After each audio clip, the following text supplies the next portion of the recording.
Shalom saudara-saudara yang terkasih dalam Tuhan. Mari kita membaca satu bagian firman Tuhan yang terambil dari 1 Raja-Raja pasal 6 ayat 11 sampai ayatnya yang ke-13. Firman Tuhan bunyinya demikian. Kemudian datanglah firman Tuhan kepada Salomo demikian, mengenai rumah yang sedang engkau dirikan ini, jika engkau hidup menurut segala ketetapanku dan melakukan segala peraturanku dan tetap mengikuti segala perintahku dan tidak menyimpang daripadanya, maka aku akan menepati janjiku kepadamu yang telah kufirmankan kepada Daud ayahmu, yaitu bahwa aku akan diam di tengah-tengah orang Israel dan tidak hendak meninggalkan umatku Israel. Saudara-saudara yang dikasihi dalam Tuhan, firman Tuhan yang kita baca ini konteksnya adalah tentang Salomo sedang membangun bait Allah, proyek yang maha megah, proyek yang maha indah. Simbol kehadiran Allah pencipta ada di tengah-tengah orang Israel. Namun saudara-saudara, di tengah kesibukan dan kemegahan pembangunan itu, Tuhan menegur lembut Salomo. Tuhan berkata, seolah-olah Tuhan mau bilang begini, yang lebih penting dari bangunan megah adalah hati yang taat. Tuhan mengingatkan bahwa ia tidak mencari rumah dari batu dan emas, melainkan tempat tinggal di hati yang setia dan taat kepadanya. Saudara-saudara, pesan dari firman ini fokusnya adalah apa yang kita bangun untuk Tuhan menjadi bagaimana kita hidup di hadapan Tuhan. Bangunan yang indah tanpa ketaatan adalah kosong, tetapi hidup yang sederhana dengan hati yang taat adalah tempat di mana Tuhan berdiam. Ketaatan bukanlah syarat agar Tuhan mengasihi kita, melainkan tanda dari kasih kita kepadanya.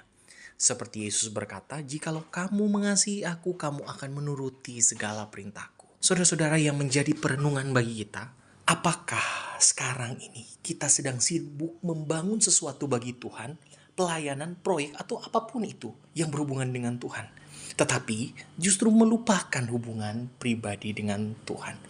Karena tidak sedikit orang yang saking terlalu sibuknya melayani Tuhan, sampai tidak ada hubungan pribadi dengan Tuhan. Yang dia lakukan hanya perintah manusia. Saudara-saudara, apakah Tuhan masih menjadi pusat dari apa yang saya kerjakan, kita kerjakan? Atau hanya simbol yang terpajang doang? Atau hanya tempelan doang nama Tuhan dari apa yang kita kerjakan? Saudara-saudara, John Calvin berkata seperti ini. Allah tidak berdiam dalam bait yang dibuat oleh tangan manusia, melainkan dalam hati yang direndahkan oleh ketaatan. Biarlah firman Tuhan ini menjadi satu penghayatan bagi kita, bahwa kehidupan kita adalah kehidupan yang dipersembahkan kepada Tuhan. Karena Tuhan pemilik hidup kita. Bagaimana Dia menebus kita dari hukuman yang seharusnya kita terima akibat dosa-dosa kita.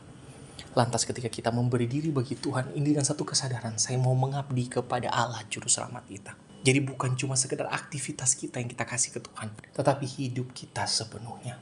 Saudara-saudara, sebagaimana kutipan Calvin tadi yang kita dengar, Calvin di situ menekankan bahwa Allah berkenan bukan karena keindahan karya manusia, tetapi karena ketaatan yang lahir dari hati yang direndahkan di hadapan Tuhan, Sang Pemilik hidup kita dan setiap pelayanan kita.